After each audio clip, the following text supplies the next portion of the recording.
Sudah terlihat ya? Sudah, Pak. Ya, sudah, Pak. Nanti ya boleh juga kalian nanti untuk deskripsi siapkan kertas dan alat tulisnya karena kita akan melakukan deskripsi dengan tulis tangan. Jadi karena slide ini digunakan untuk perkenalan di ITB, kontennya memang agak banyak, namun tetap tidak akan banyak saya jelaskan karena kalian juga pasti sudah di kelas sudah menerima penjelasan dari Pak Rey, sehingga akan saya langsung langkahi saja lengkap. Nanti kalau kalian ada pertanyaan boleh ditanyakan ke saya. Jadi nanti, nah ini untuk sebetulnya ini untuk modul ketika kalau praktikumnya offline di lab sedimen, namun karena kita praktikumnya online, jadi dan diberikan 3 pertemuan, jadi saya akan menggunakan modul yang 1, 2 untuk hari ini, kemudian yang granulometri nomor 7 dan batuan karbonat nomor 6 untuk pertemuan ketiga. Gitu. Oke.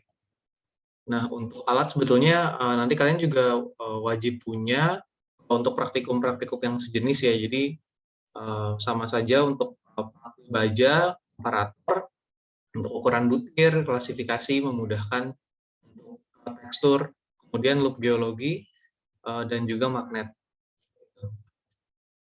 Nah, kalau untuk batuan sedimen klasik sebetulnya ini juga sudah ada di buku-buku dan saya juga cukup yakin sudah dijelaskan di kelas. Jadi intinya kalau kita batuan sedimen klasik itu kata-kata plastik atau detritus berarti artinya rombakan.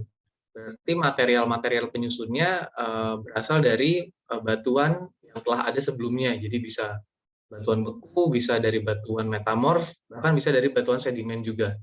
Gitu. Jadi intinya adalah dari rombakan ya, detritus hasil rombakan atau pecahan. Kemudian dinamakan teksturnya tekstur plastik, makanya kita beri nama batuan sedimen plastik. Dan umumnya akan memberikan penampakan yang kita sebut sebagai struktur sedimen. Kalau di buku textbook di Gary Nichols 2009, struktur sedimen adalah tumpukan dari form yang mencerminkan bagaimana karakteristik alirannya. Nah, jadi lebih jauh nanti akan dapat dipelajari mengenai sumber material atau nanti disebut provenance, lingkungan pengendapan, dan facies, kemudian diagenesis. Namun ini kita tidak terlalu jauh karena praktikum kita mengejar kemampuan teknis. Yang penting kalian bisa melakukan deskripsi dengan baik dan benar. Ini untuk klasifikasi Wentworth ya. Jadi ini bukan Wentworth sebetulnya. Jadi sudah dimodifikasi. Kalau klasifikasi Wentworth itu hanya yang ukuran dan nama butirnya saja kalau untuk Wentworth ya. Itu kalau untuk nama batuannya sudah dilakukan modifikasi. Tapi yang bisa kita pertama bisa kita lihat, jadi apa yang membedakan detritus kasar dengan detritus halus itu ukurannya. Jadi kalau detritus kasar itu ukurannya pasir atas, jadi dari pasir sangat halus sampai bongkah. Nah, yang lebih halus dari pasir sangat halus, lanau namanya, dan lempung termasuk detritus halus. Jadi biasanya ukuran butirnya sangat halus dan sulit terlihat. Kalau lempung, saya yakin pasti kalian pernah lihat juga tanah liat seperti itu, yaitu ukuran butirnya lempung. Jadi antar butir sudah tidak bisa dibedakan dengan mata, terus dengan mikroskop yang dengan perbesaran yang tinggi, bahkan mikroskop elektron. Dan kemudian kalau pasir dibagi lagi ya, jadi ada dari pasir sangat halus, pasir halus, sedang, kasar, dan sangat kasar. Kemudian ini butiran kerikil sebetulnya, kerikil ya, gravel, kalau ada kerakal, ada berangkal, ada bongkah. Nah, jika batuannya lebih kasar dari pasir sangat kasar, nanti nama batuannya akan umumnya adalah konglomerat atau breksi ya. Konglomerat itu kan kalau butirannya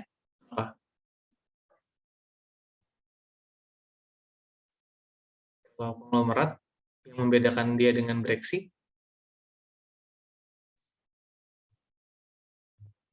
Ada yang tahu teksturnya apa?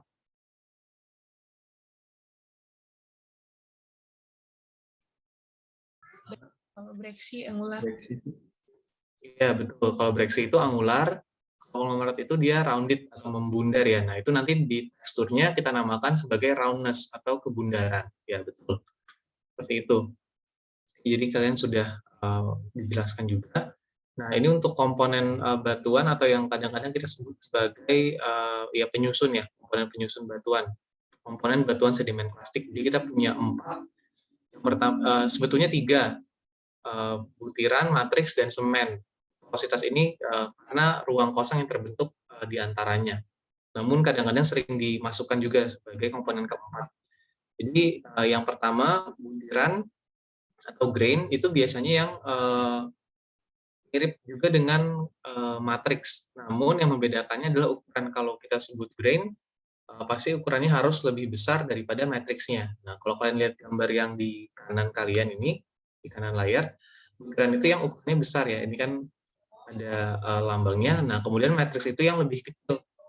Yang biasanya mungkin seperti selip atau menyusup antara butiran. Jadi harus bisa masuk di antara butiran, maka kita sebut matriks. Nah, butiran ini dan matriks bisa saja sama, bisa saja berbeda jenisnya. Misalnya, kalian punya batu pasir yang penyusunnya atau butirannya umumnya adalah kuarsa. Nah, bisa juga matriksnya itu kuarsa, tapi ukurannya, kalau misalnya batu pasir ini batu pasir kuarsa, ukuran fragmennya adalah pasir. Nah, matriksnya kuarsa juga, tapi ukurannya bisa lanau atau lempung seperti itu. Jadi bisa, atau juga matriksnya bisa yang lain. Namun dalam kasus ini saya berikan yang sama. Jadi butiran dan matriks bisa sama, namun yang membedakan secara relatif adalah ukurannya. Gitu. Jadi kalian juga jangan menggunakan ukuran butir sebagai patokannya. Misalnya butir harus pasir atau harus kerikil, matriks itu harus lanau atau lempung, tidak harus. Tapi ukurannya adalah relatif. Kalau kalian sebut butiran, berarti ukurannya harus lebih besar dari matriksnya. Nah, begitu. Sebaliknya, kalau kalian sebut itu matriks, berarti dia harus lebih kecil dari butirannya. Gitu. Jadi bisa sama jenisnya, namun yang membedakan adalah ukurannya secara relatif. Nah, kemudian kita punya semen. Semen ini biasanya terbentuk di tempat pengendapan batuannya. Jadi kita sebut biasanya sebagai autigenik, mineral-mineral autigenik. Jadi terbentuk di tempat mengendapnya. Dan biasanya berukuran halus dan mengikat butiran atau fragmen dan juga matriks ya. Ini kalau kalian lihat semen ini gambarnya yang warna keunguan ini, yang warna pink ini. Nah, jadi dia terbentuknya kemudian setelah ada butir dan matriks yang sudah terendapkan, sudah terkumpul. Nah, kemudian karena biasanya pengendapan batu sedimen itu kan atasnya adalah kolom air. Nah, jadi nanti gantung komposisi kimia airnya, bisa terbentuk di danau, di pantai, di laut, seperti itu kan akan berbeda-beda. Nah, komponen yang berbeda akan membawa senyawa-senyawa kimiawi yang berbeda, sehingga bisa terbentuk jenis semen yang berbeda. Gitu. Ini kalau kalian bisa lihat nanti di jenis-jenisnya bisa sambil dibaca juga. Kalau semen ada yang macam-macam ya, karbonat, ada semen silika, ada yang oksida besi. Nah, ini ditulis sesuai dengan lingkungan pengendapannya. Nanti kalian mungkin akan belajar di agak terakhir ya, tentang fasies, asosiasi fasies, sampai lingkungan pengendapan. Kemudian komponen yang terakhir adalah porositas. Nah, tadi saya bilang porositas itu sebetulnya terbentuknya, dia adalah ruang kosong yang tersisa ya, di antara butir, grain, di antara matriks, dan juga semennya. Dan porositas sendiri juga ada jenis-jenisnya atau tipe-tipenya, tapi nanti tidak akan kita bahas secara mendalam di sini.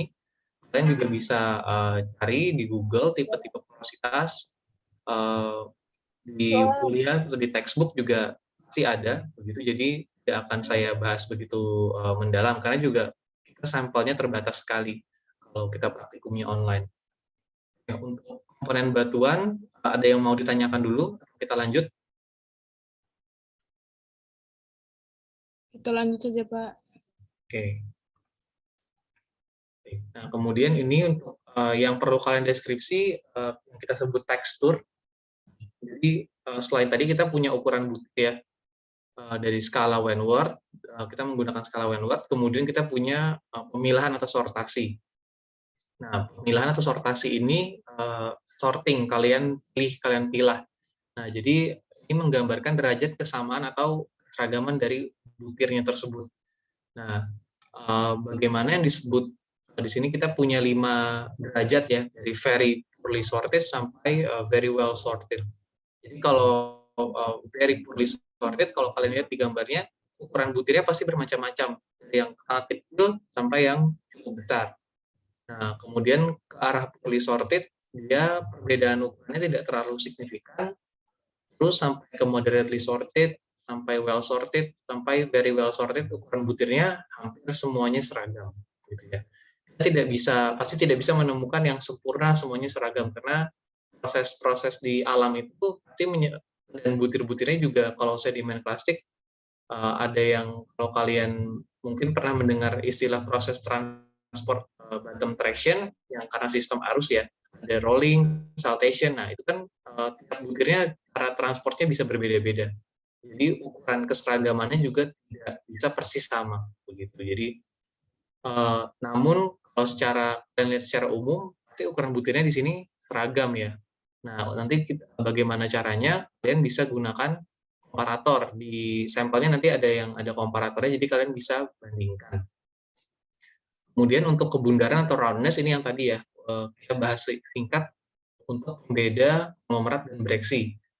Kalau misalnya di sini tekstur kebundaran sendiri juga dibilangnya di sini kebundaran atau ketajaman ya. Jadi sudut dari tepi butiran ini. Nah, jadi kalau kita punya yang angular, pasti sudutnya cukup tajam, biasanya membentuk huruf V ya, seperti V begitu. Nah, kalau semakin ke arah rounded, dia semakin halus. Jadi tidak ada permukaan-permukaan yang terlalu kasar, umumnya membentuk V yang lebar, yang umpuk atau seperti U, begitu ya. Nah, seperti ini. Tapi kalau kalian lihat di sini ada keterangan, ada closer to source, further from source. Di sini ini jangan digunakan dulu karena ini untuk interpretasi atau analisis, dan analisisnya tidak hanya ini. Gitu. Jadi tidak selalu kalau kita punya batuan yang very poorly sorted itu closer to source, tidak selalu. Tidak selalu juga kita punya rounded fragments, tapi mereka further to source, tidak selalu. Jadi tidak selalu menyatakan jarak dari sumber atau dari provenance batuannya. Jadi jangan digunakan, ini hanya salah satu analisis atau interpretasi saja, tidak mutlak. Jadi kalian nanti bisa cari-cari, kalau kalian baca textbook pasti cukup banyak, pasti akan dipaparkan beberapa jenis analisisnya. Ini hanya salah satu saja dan sebaiknya tidak kalian gunakan selalu ya. Jadi cukup bisa baca textbook untuk analisis yang lain, karena satu parameter tidak dapat digunakan untuk menyimpulkan keseluruhan kondisi batuan. Ini hanya salah satunya saja. Kemudian setelah kita punya sortasi, kebundaran, ada juga kemas. Nah, kemas atau fabric ini adalah sifat antar butir. Biasanya dibilang kemas terbuka atau matrix dan kemas tertutup atau grains. Jadi kalau kita punya kemas terbuka, antar butirnya berarti fragments ya, yang ukurannya relatif lebih besar dari matriksnya itu tidak bersentuhan. Nah, ini tidak bersentuhan dan tengah-tengahnya selip-selipnya itu pasti diisi oleh matriks.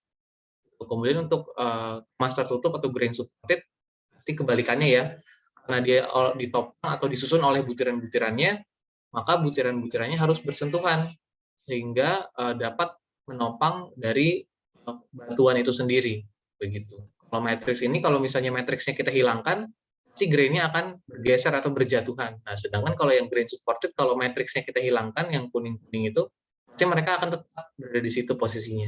Nah, kira-kira seperti itu cara mudah membedakannya. Namun ada juga yang grain supported, tapi tidak bersentuhan, tapi tetap masih didominasi oleh grainnya. Intinya adalah dominasi ya, atau yang mana yang mayoritas yang lebih banyak, grains atau matriksnya. Nah, ini untuk struktur sedimen. Kalau untuk struktur sedimen nanti coba saya bantu untuk beberapa sampel. Dan nanti juga akan beri contoh deskripsinya, sehingga nanti kalian juga bisa tahu. Karena juga kalau untuk di kelasnya apakah sudah dibahas untuk struktur sedimen?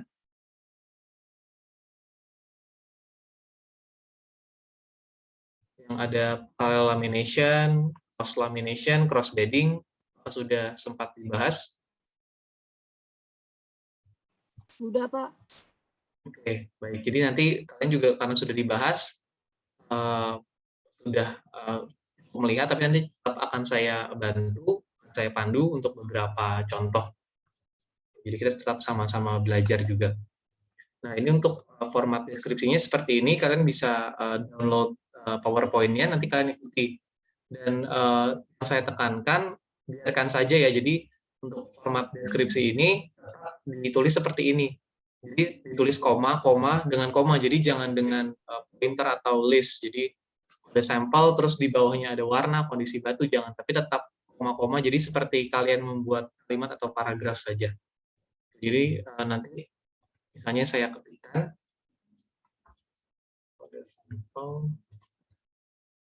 nah, untuk warna kalian langsung tulis warnanya saja, misalnya coklat terang.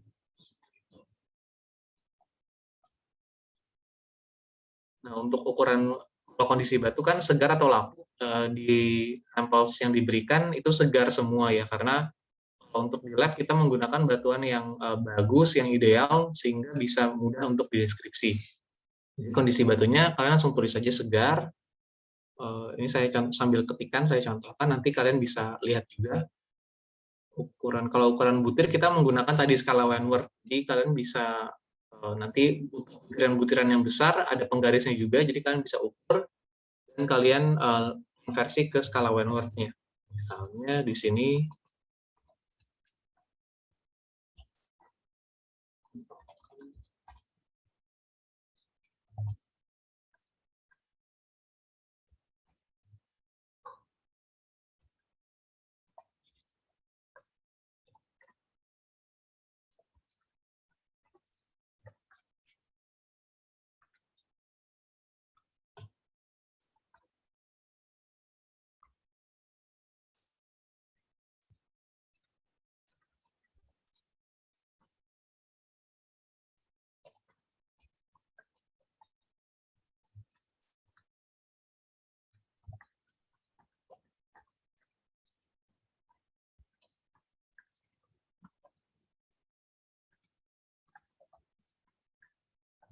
nah itu saya berikan contohnya di chat box.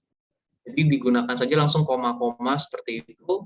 Dan kalian juga harus lihat ada parameter yang harus ditulis, misalnya porositas. Nah, kalau kalian di sini kan, kalau kalian lihat di sini porositas dalam kurung baik atau buruk.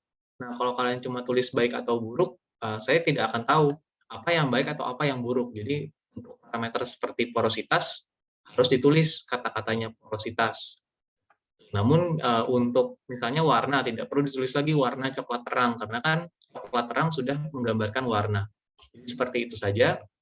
Dan untuk di paling bawah kan ada nama batuan.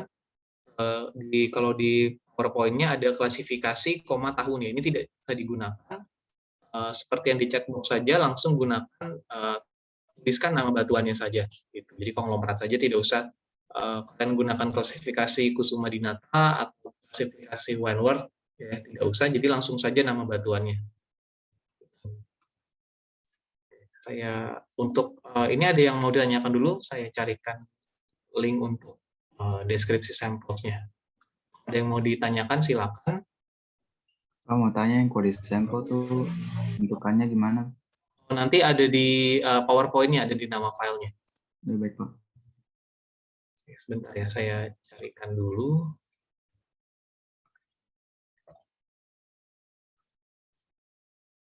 Nanti kalian deskripsi 3 sampel batuan, nanti 2 yang kode DK, 1 kode DH.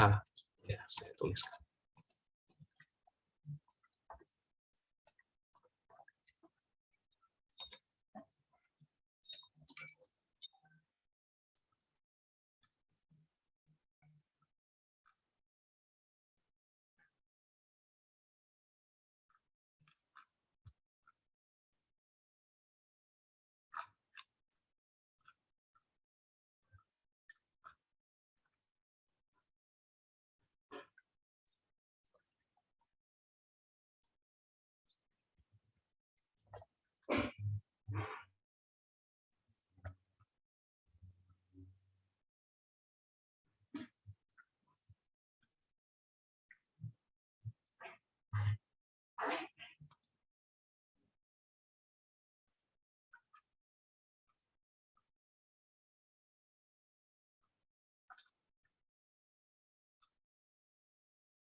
Jadi dua link itu, yang pertama untuk sampel DH, yang kedua untuk kode DK.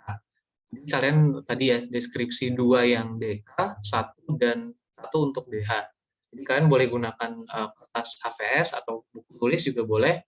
Yang penting kan deskripsi tadi ya 3 sampel, totalnya 2 yang DK, 1 yang DH.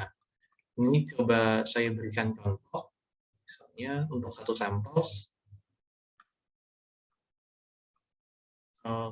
Kalau kalian mau coba download dulu PowerPoint-nya atau mau dilihat dulu tidak apa-apa.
Oke, apakah sudah terlihat?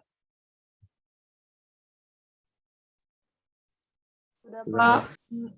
Oke, jadi ini saya berikan contoh ya untuk yang kodenya DK05. Jadi nanti kalian deskripsi sampel yang lain ini, selain ini ya. Jadi karena sudah saya berikan contoh.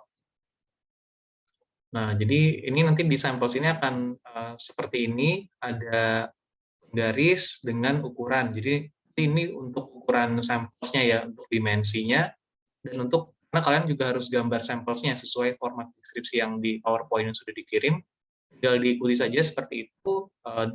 Gambar batuannya di kiri, kemudian gambarnya harus cukup besar ya. Jadi jangan terlalu kecil gambarnya, tidak apa-apa, agak besar saja. Kalian boleh gunakan satu halaman untuk satu sampel, bahkan tidak apa-apa.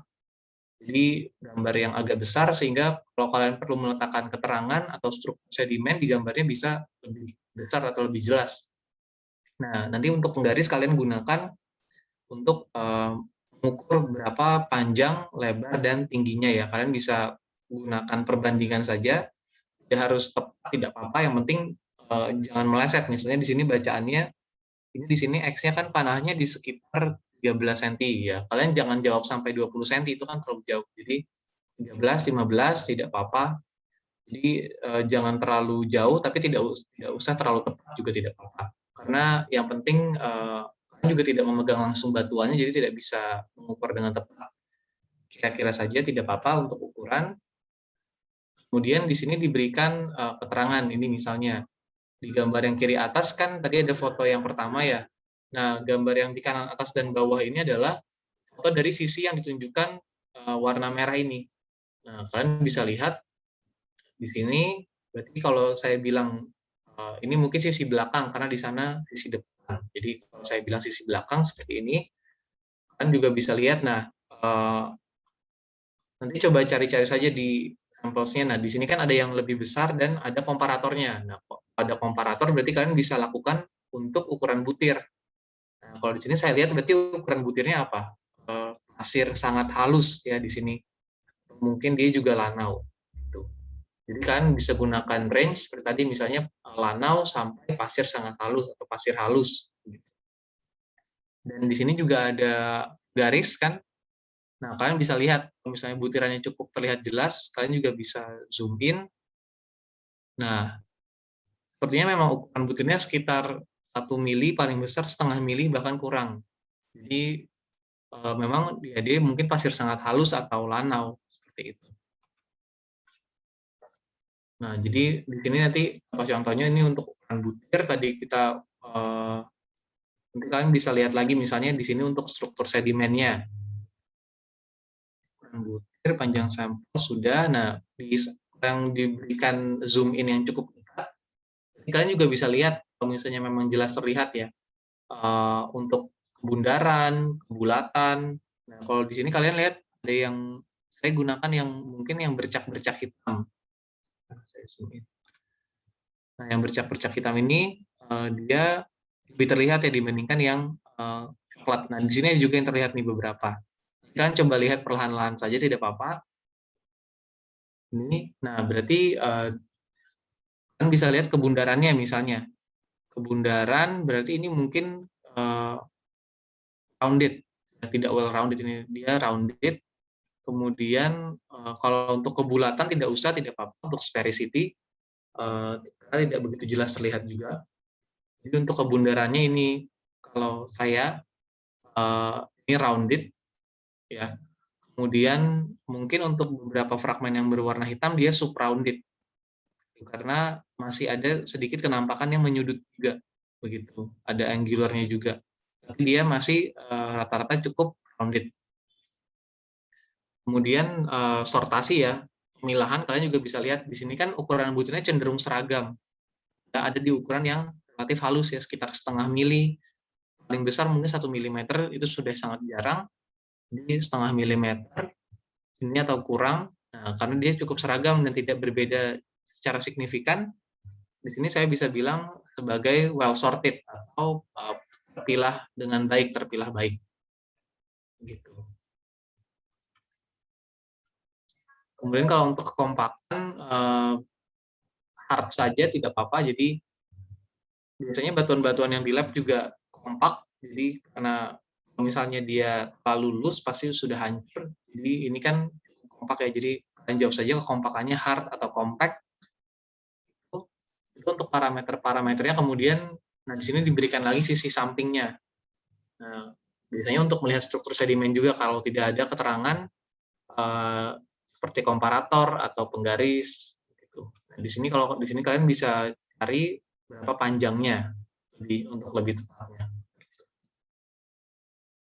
Nah, ini untuk sisi yang atas ya, kanan atas seperti ini. Nah, nanti kalian juga bisa lihat lagi ada penggaris, ada yang cukup dekat, kalian bisa ukur, bisa di zoom in untuk lihat ukuran butirnya, ada komparatornya. Biasanya nanti ada samples yang dengan video, jadi kalian bisa setel videonya itu untuk porositas. Apakah, nah di sini contohnya ya, ini ada yang dengan HCl, ada yang dengan air porositas. Nah kalau untuk porositas bagaimana menentukannya? Kalau misalnya porositasnya baik berarti dia airnya cukup cepat terserap. Kalau misalnya porositasnya buruk berarti airnya tidak terserap atau tergenang saja seperti itu. Kalau ini porositasnya sedang ya, karena airnya tidak langsung terserap, dia tidak menggenang juga. Kalau kalian bisa lihat nanti airnya juga bergerak menyebar, berarti itu sudah cukup serap gitu. Ada sedikit yang serap sebagian. Kemudian untuk HCl, kalau HCl bereaksi kalian bisa tuliskan bereaksi dengan HCl. Kalau di sini mungkin indikasinya semennya karbonatan. Karena memang kita tidak bisa melihat secara langsung ya, kita tidak tahu yang bereaksi lebih dekat itu adalah fragmennya atau matriksnya atau semennya. Jadi tidak apa-apa kalau ini kalian langsung kalau dia bereaksi dengan HCl, tuliskan saja semennya karbonatan gitu di keterangan tambahan. Ada yang mau ditanyakan sebelum kalian bisa mulai deskripsi? Sudah hampir jam 10. Apakah ini nanti sampelnya dipilih atau dibuat semua? Iya, jadi kalian untuk yang kodenya DK cukup 2 sampel, kalian boleh pilih bebas. Untuk yang DH 1 sampel, kalian juga boleh pilih bebas. Tapi selain yang ini ya, tadi saya udah contohkan, ini kan DK05 ya, DK05, jadi selain yang ini. Nah, ini kan DK05, kalian bisa lihat. Jadi nanti selain yang ini deskripsinya. Kalau ada yang deskripsi ini, mohon maaf tidak saya nilai karena sudah saya contohkan. Gitu. Jadi selain yang kodenya DK05, kalian boleh deskripsikan. Ada lagi yang mau ditanyakan? Berarti nanti kumpulnya 2 sampel ya? Ya, jadi dijadikan 2 DK, 1 DH. Oke, baik. Untuk pengumpulannya nanti saya berikan waktu, ini selesai praktikum kan kita jam 1 WIT ya. Saya akan berikan waktu karena kalian perlu makan siang juga, jadi saya berikan waktu 1,5 jam setelah praktikum untuk mengumpulkan 3 sampel. Jadi kalau kalian masih mau perbaiki atau ada yang mau deskripsi lagi secara lebih baik, saya akan berikan waktu. Kemudian untuk dikumpulkannya nanti disatukan saja, dijadikan satu folder zip. Nah, jadi nanti kalian jadikan kirim tiap kalian buat nama sendiri, folder dengan nama sendiri, kemudian dijadikan satu ke ketua kelas. Ya. Nanti dikirimkan ke email saya, nanti saya berikan emailnya. Yang mau ditanyakan lagi? Oh, maaf, tadi saya kurang dengar batasnya sampai jam berapa? Oh, jadi untuk praktikum ini kan kalian sampai jam 1 WIT ya. Ini, tapi nanti saya berikan waktu 1,5 jam, berarti sampai jam 2:30 WIT untuk mengumpulkan ke email saya. Baik, Pak. Oke. Ada lagi? Pak, tadi mungkin bisa diulang Ya. apa namanya? Ini ditulisnya di mana gitu, Pak? Tadi soalnya saya kurang dengar, Pak. Oh, di kertas HVS saja boleh atau di kertas buku tulis. Yang penting di kertas kalian tulis tangan. Dan juga ini semua digabung tadi ya, Pak? Bagaimana? Ini digabung Digabungnya? semua ya dari DH dan DK. Ya. Oh iya, baik. Kalau misalnya tidak cukup, boleh gunakan halaman atau lembar yang lain.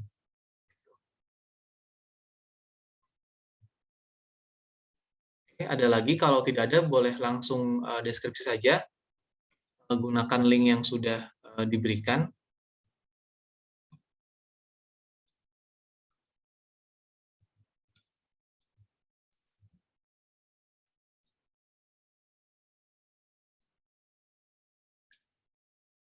Silakan mulai deskripsi saja. Baik, Pak.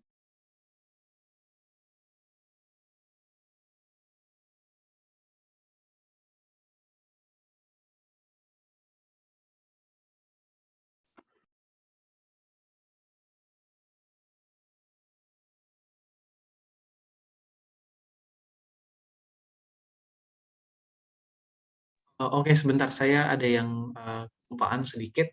Mohon maaf.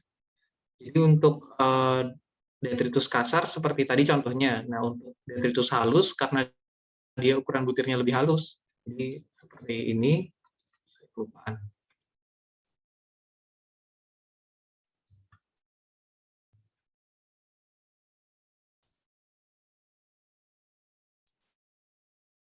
Nah, biasanya kalau untuk detritus halus ini karena butirnya tidak bisa kalian bedakan satu persatu, ukurannya lanau sampai lempung. Jadi ada beberapa yang tidak usah kalian deskripsi. Sama ya. Jadi kalau untuk detritus yang halus nanti biasanya seperti kebundaran, kebulatan itu tidak perlu, dan sortasi karena kalau untuk sortasi kemas juga, kemas, sortasi dan kebundaran, kebulatan itu tidak bisa dideskripsi di kode DH detritus halus, karena kalau kalian mau mendeskripsi itu kalian harus bisa melihat butiran per butiran, satu butir, karena ini kan menggambarkan hubungan antar butir dan melihat satu butirnya itu sendiri. Nah, jadi kalian tidak bisa mendeskripsinya kalau untuk yang terlalu halus, lanau atau lempung, karena tidak terlihat memang. Jadi untuk yang kodenya DH, parameter yang kemas, sortasi, dan kebundaran itu tidak usah dideskripsi. Itu saja. Untuk format deskripsinya tetap sama.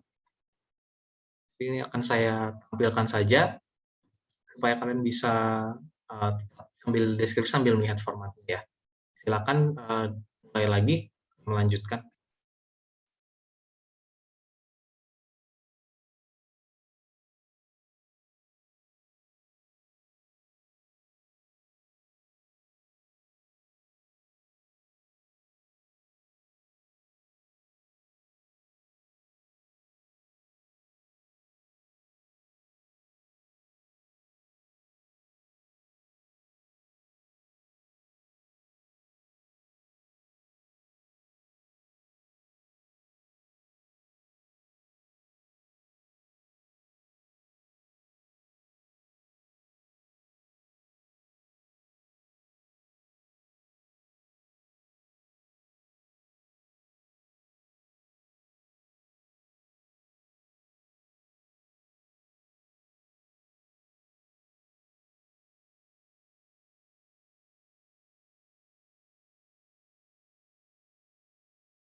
udah ganti sampel ke yang ketiga ya.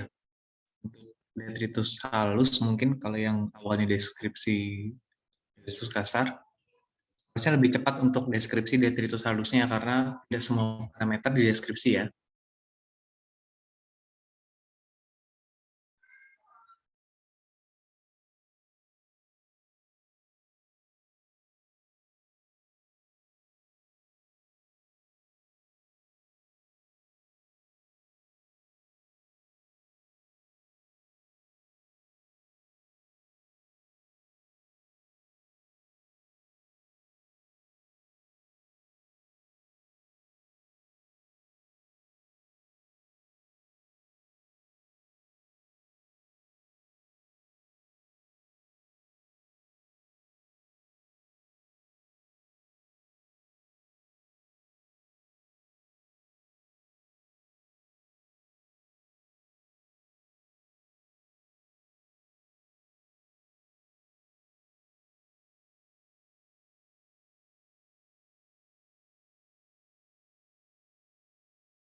Apakah ada yang ingin ditanyakan sampai sejauh ini?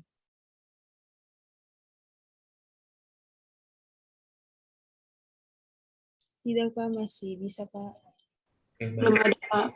Ya, jadi nanti untuk praktikumnya kita selesaikan 5 menit lagi ya, tapi untuk deskripsinya tetap pengumpulannya paling lambat pukul 14.30 ya, 14.30 WIPA ya. Jadi 12.30 WIB. Untuk pengumpulannya nanti masing-masing kalian, karena nanti disatukan ke ketua kelasnya ya. Jadi kalian masing-masing membuat folder nanti dengan formatnya nama lengkap dan nomor mahasiswa ya kalian. Kemudian nanti di foldernya boleh diisi foto kalian, foto deskripsinya. Setelah itu nanti disatukan ke ketua kelas, baru dikumpulkan ke email saya. Ini email saya.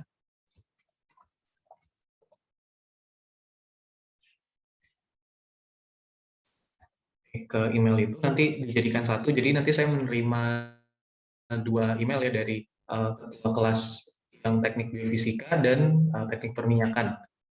Teknik biofisika ketua kelasnya Jesenda ya, untuk yang teknik perminyakan siapa?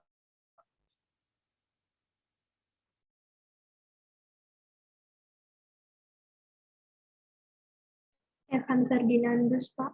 Oke. Nanti disatukan ke Evan ya berarti. Pak, untuk nama foldernya sendiri kita tulisnya bagaimana, Pak?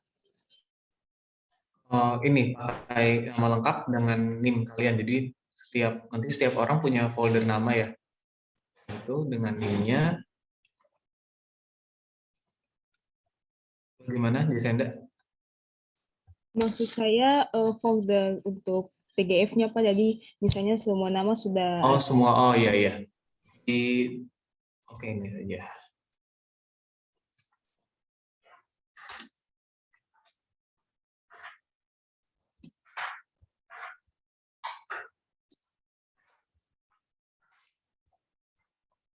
Nah, nanti disamakan saja nama foldernya dengan subjek emailnya ya. Di TGF atau TPM, kemudian praktikum sedimentologi DKDH. Baik, Pak. Terima kasih, Pak.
Iya, Pak.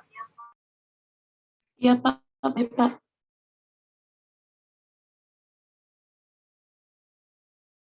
Iya, Pak, perlu dokumentasi dulu, Pak. Oh ya, udah silakan langsung di foto aja.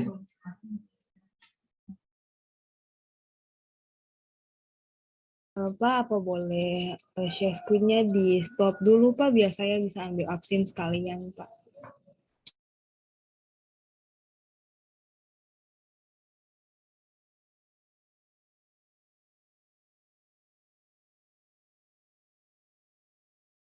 Teman-teman dari TPM dan TPM Dari TPM dan TGF mohon diaktifkan kameranya.